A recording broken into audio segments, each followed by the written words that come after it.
오늘 함께 나누신 말씀은 구약성경 시편 19편 말씀입니다. 제 성경으로는 815페이지입니다. 구약성경 시편 19편 말씀 오늘 함께 봅니다.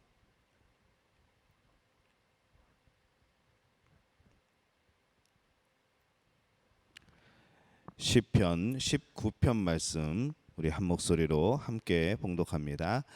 하늘이 하나님의 영광을 선포하고 궁창이 그의 손으로 하신 일을 나타내는도다.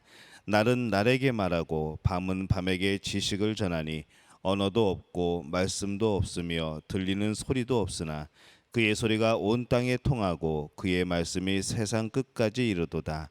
하나님이 해를 위하여 하늘에 장막을 베푸셨도다.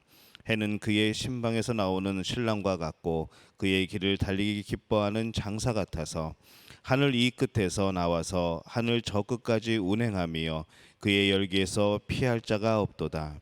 여호와의 율법은 완전하여 영혼을 소성시키며 여호와의 증거는 확실하여 우둔한 자를 지혜롭게 하며 여호와의 교훈은 정직하여 마음을 기쁘게 하고 여호와의 계명은 순결하여 눈을 밝게 하시도다. 여호와를 경외하는 도는 정결하여 영원까지 이르고 여호와의 법도 진실하여 다 의로우니 금 곧 많은 순금보다 더 사모할 것이며 꿀과 송이꿀보다 더 달도다. 또 주의 종이 이것으로 경고를 받고 이것을 지킴으로 상이 크니이다. 자기 허물을 능히 깨달을 자 누구뇨? 나를 숨은 허물에서 벗어나게 하소서. 또 주의 종에게 고의로 죄를 짓지 말게 하사 그 죄가 나를 주장하지 못하게 하소서. 그리하면 내가 정직하여 큰 죄가에서 벗어나겠나이다. 나의 반석이시요 나의 구속자이신 여호와여, 내 입의 말과 마음의 묵상이 주님 앞에 연락되기를 원하나이다. 아멘. 하나님의 은혜가 오늘 새벽에 하나님 전에 또 우리 각 가정에서 또 계신 드리는 여러분들에게 함께 하시기를 예수님의 이름으로 축원합니다. 오늘 시편 19편 말씀 함께 나눕니다. 시편 19편은 그야말로 찬양이죠. 다른 시편도 마찬가지지만 특별히 시편 19편은 읽다 보면은 저절로 이렇게 운율이 느껴집니다. 우리가 시를 낭송할 때 그런 운율과 같습니다. 이 다윗은 하나님이 지으신 이 자연 또 하나님이 주신 이 율법을 통해서 드러나는 그런 하나님의 영광을 찬양을 하고 있습니다. 이 성경에서 하나님이 나타내시는 방법이 있습니다. 이 성경 말씀을 우리가 가만히 보면은 이 하나님이 어떻게 우리에게 인간에게 그 모습을 나타내시는가, 이 두 가지 방법이 있는데 하나는 자연을 통해서 그 모습을 나타내시는 겁니다. 이것을 일반 계시라고 합니다. 자연을 나타내서 창조물들을 통해서 나타나는 그런 하나님의 살아계심을 보이는 것, 그것이 일반 계시라고 그러는데, 이 하나님이 주신 자연을 통해서 하나님의 무궁하신 지혜, 또 전능하신 또 성품, 이런 것들을 우리가 알 수가 있는 것이죠. 또 하나님이 나타내시는 방법은 특별 계시로 성경 말씀입니다. 이 말씀을 통해서 하나님이 주신 그 말씀을 통해서 나는 이런 하나님이야 라고 그렇게 나타내시는 것이죠. 그래서 하나님이 우리에게 자신을 나타내는 방법은 자연 계시와 특별 계시가 있는데, 일반 계시와 특별 계시가 있는데, 일반 계시는 자연을 통해서 나타나는 것이고 특별 계시는 하나님의 말씀을 통해서 나타나는 것이다. 그렇게 여러분 기억하시면 되겠습니다. 이 천지를 통해서 드러난 하나님의 영광을 1절부터 6절까지 이렇게 말씀을 하고 노래하고 있습니다. 이제 일반 계시죠. 어떠한 예술 작품이든지 간에 그 작품에는 작가의 특징이 드러나 있습니다. 하나님이 지으신 세상에도 인위적으로 흉내내거나 꾸밀 수 없는 또 그런 스스로 드러나는 자연의 아름다움이 있습니다. 우리가 그 자연을 보면서 그러는 거죠. 와, 아름답다. 이 누가 만들었을까라는 생각이 자연스럽게 이어지게 됩니다. 그러면서 이 자연의 경이로운 신비를 바라보면서 감탄하면서 우리가 자연스럽게 하나님을 경험을 하게 되는 겁니다. 이 아름다운 자연환경을 만드신 분이 누구일까를 생각하면서 약간의 두려움도 있고 그런 놀라움도 있는 것이죠. 하나님이 친히 지으시고 또 하나님이 생기를 불어넣으신 우리 한 사람 한 사람에게도 바로 다른 사람들이 흉내낼 수 없는 그런 아우라가 있습니다. 이 아우라가 어떤 뜻인가 하면은 어떤 예술 작품 등에서 흉내낼 수 없는 고고한 분위기, 또 사람이나 장소에 그런 서려 있는 독특한 기운, 그것을 아우라라고 합니다.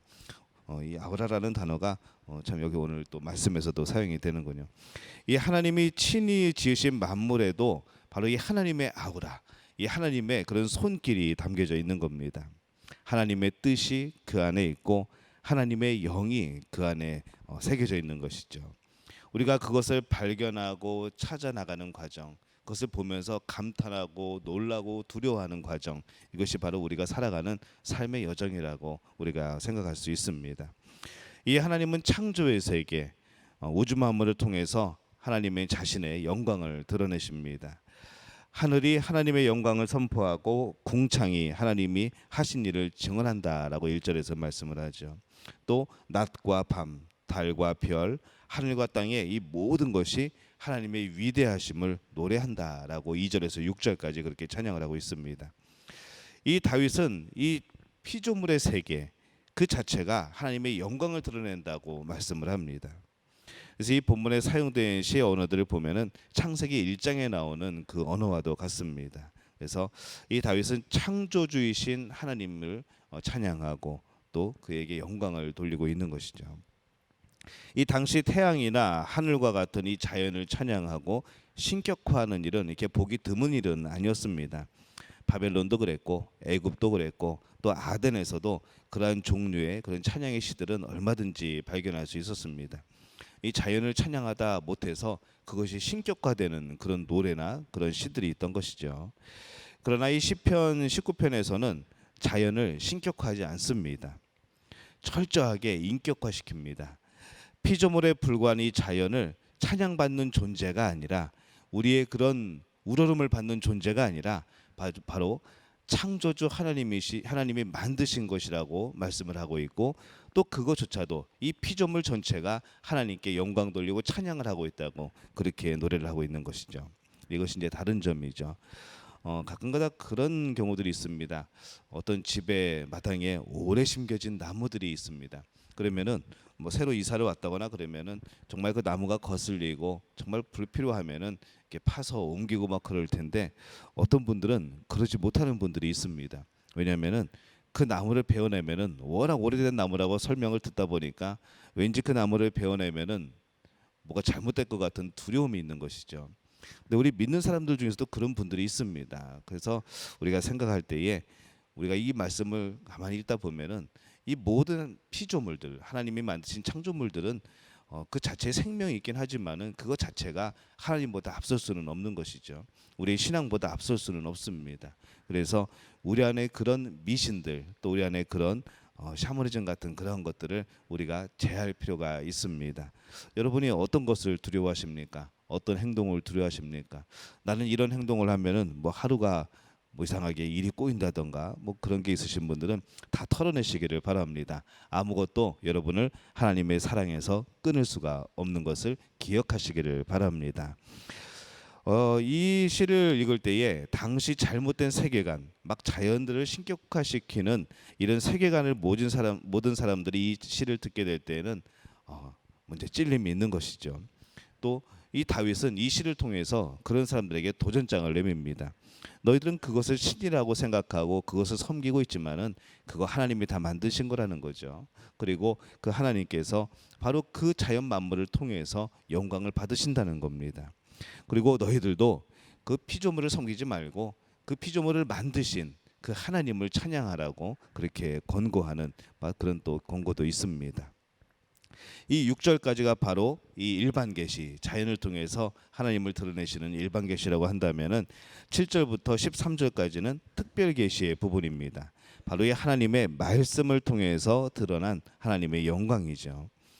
이 다윗은 말씀에 계시된 하나님의 영광을 찬양합니다. 하나님의 말씀의 완전함 또 충분함, 이것을 6가지 측면에서 설명을 하고 있습니다.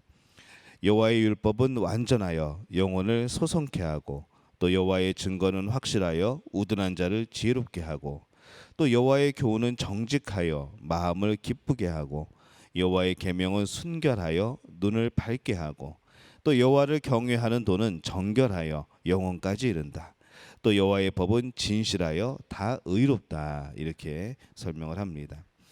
이 다윗은 이러한 하나님의 말씀을 뭐라고 표현하는가 하면은 순금보다 더 사모하는 것, 여호와의 말씀이 꿀보다 더 달다고 그렇게 고백을 하죠. 특별히 11절은 하나님이 우리에게 이 말씀을 허락하신 이유를 말해줍니다. 또 주의 종이 이것으로 경고를 받고 이것을 지킴으로 상이 크니이다. 이렇게 노래를 하고 있습니다. 근데 이 말씀을 읽다 보니까 경고라는 단어가 나오는데 또 주의 종이 이것으로 경고를 받고 그러다 보니까 이 경고가 우리가 생각하는 그런 단어의 의미랑 조금 안 맞죠. 여기서 경고라고 번역된 이 히브리 단어는 여러 가지 의미가 함께 담겨져 있습니다. 말 그대로 경고하다, 훈계하다 그런 의미도 있고 가르쳐주다, 계몽하다 그런 의미도 있습니다. 또 비추어주다라는 그런 의미도 있는 것이죠.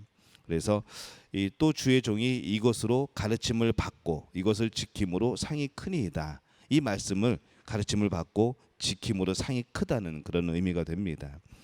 이 모든 기능의 목적이 무엇인가라고 하게 될 때에 우리를 보호하시고 상 주시기 위함이라고 말씀을 합니다. 우리는 우리를 향한 창조주 하나님의 사랑과 또 자비를 바로 이 자연 만물 또 우리의 말씀 가운데서 느낄 수가 있는 것이죠. 우리에게 말씀은 어떤 의미를 가지고 있습니까? 여러분에게 말씀은 어떤 것입니까? 또 우리는 어떤 태도로 이 말씀을 대하고 있습니까?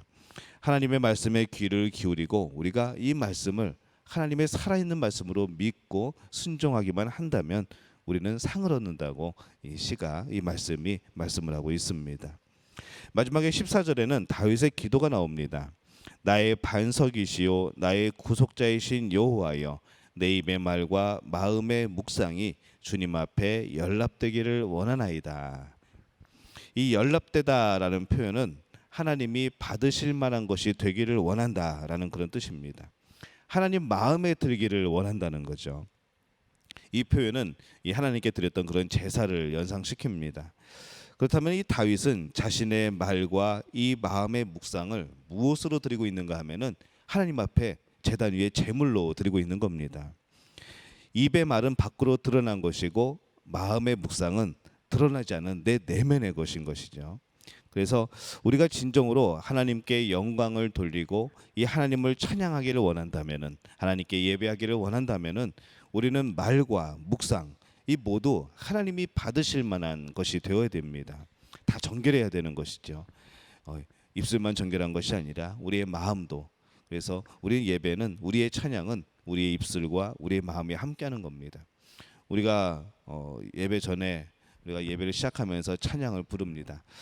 저는 그 곡조가 참 좋습니다. 근데 저는 가사를 더 좋아합니다. 가사에 더 관점을 두죠. 그래서 지금 이 찬송가가 이 복음성가가 이 노래가 무엇을 노래하고 있는가 저는 그것을 더 많이 봅니다. 이게 사람마다 여러 가지 그런 다양한 특징들은 있습니다. 어떤 분들은 곡조가 너무 좋아서 그 곡을 좋아하시는 분도 있고 어떤 분은 가사가 좋아서 좋아하시는 분들도 있는 것이죠. 근데 저는 이제 가사 쪽입니다. 가사를 보면서 그 가사가 참으로 하나님을 기억하게 되고 또 하나님께 영광을 돌리게 되고 그러면서 그 곡조에 우리의 마음도 함께 움직이는 겁니다. 우리 입술만 노래를 한다고 한다면은 사실 세상의 노래와 뭐가 다르겠습니까? 그 곡조에 바로 우리의 마음을 실어서 하나님 앞에 드리게 될 때에 바로 그것이 진정한 찬양이 되지 않겠습니까? 그래서 여러분들 찬양할 때에 정말 우리의 입술로 노래하지만은 우리의 마음으로는 그 가사를 정말 내 기도와 같이 그렇게 하나님 앞에 드리시기를 바랍니다. 내 고백으로 드리시기를 바랍니다. 바로 그것이 여러분의 기도와 또 하나님께 영광 돌리는 그런 찬송이 될 줄로 믿습니다. 이 창조 세계가 하나님의 영광을 드러내고 또 하나님의 말씀이 하나님의 영광을 드러냅니다. 하나님의 자녀 바로 우리들도 하나님의 그런 창조물이죠. 우리 또한 하나님의 영광을 드러내기 위하여서 오늘을 살아가고 있습니다. 또 우리가 증인의 삶을 살아야 되고 바로 이 찬양대가 노래하는 것처럼 우리도 날마다 우리의 삶 자체가 그 노래가 되어야 되는 것이죠. 오늘 지금까지 살아오시면서 여러분들은 하나님을 얼마만큼 찬양했습니까? 기존에 있는 곡으로도 많이 찬양을 했지만은 여러분의 음성으로 여러분의 곡조로 여러분만의 그런 고백으로 하나님을 얼마나 찬양하고 영광을 돌리셨습니까? 한번 해보시기를 바랍니다. 나에게만 특별하게 임하셨던 그런 하나님의 놀라운 역사들, 그것을 생각하면서 하나님 그때 이렇게 나에게 행하셨죠. 하나님 참 감사합니다. 하나님 대단하십니다. 어떻게 그런 일들을 행하십니까? 그때 도와주셔서 너무나도 감사했습니다. 이것이 바로 여러분이 드리는 여러분만의 찬양이 될 줄로 믿습니다. 오늘 하루를 살아가면서 여러분만의 찬양을 드릴 수 있는 귀한 날이 되시기를 예수님의 이름으로 축원합니다. 우리말 성경으로 제가 한번 시편 19편을 읽어보겠습니다. 하늘이 하나님의 영광을 선포하고 창공이 그 손으로 하신 일을 보여줍니다. 날이면 날마다 말씀을 쏟아붓고 밤이면 밤마다 지식을 나타냅니다. 말도 언어도 없고 들리지도 않는 그 소리가 온 땅에 퍼져나가고 그 말들이 세상 끝까지 이릅니다. 그분이 해를 위해 저 하늘에다 장막을 치셨습니다. 해가 자기 방에서 나오는 신랑같이 경주하는 힘센 장사같이 기뻐하며 하늘 이 끝에서 올라와 반원을 그리며 하늘 저 끝으로 집니다. 그 뜨거운 열기를 피해 숨을 사람이 아무도 없습니다. 여호와의 율법은 완전해서 영혼을 되살리고 여호와의 증거는 확실해서 어리석은 사람들을 지혜롭게 만들며 여호와의 율법은 올바르니 마음에 기쁨을 주고 여호와의 계명은 순전해서 눈을 밝혀줍니다. 여호와를 경외하는 것은 신성한 일이라 영원히 지속되며 여호와의 판결은 참되고도 의롭습니다. 이는